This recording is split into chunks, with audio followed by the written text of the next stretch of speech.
Here's a weird fact. In 2010, when Tokyo officials went to congratulate the oldest man in the city on his 111th birthday, they instead found his skeletal remains on his bed. He had been dead for 30 years, and the family was taking in the pension money he was still receiving. I was in their situation. I wouldn't do that. I learned how to embalm.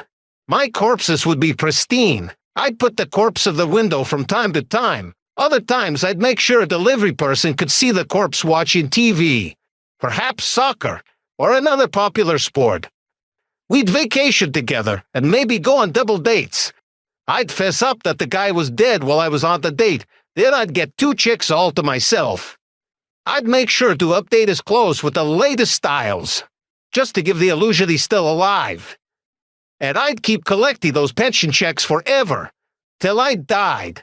Then my offspring could embalm me and make it look like I didn't die, and they could keep receiving my pension checks too.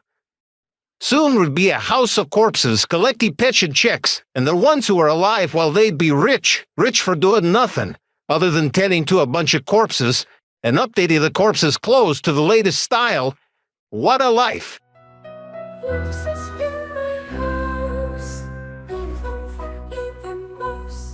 Corpses pay the rent, each day don't live in a tent. The pension checks keep coming, and so do the flying. So many flyers. Embalming fluid isn't cheap, but the corpses I will keep. Filling to the chairs, shedding their hair, 6 of them upstairs. 1 in the bathtub, 2 in the pantry, 1 sitting on the toilet permanently. Talk about your constipation. Corpses pay my rent. People think he's bent. Corpses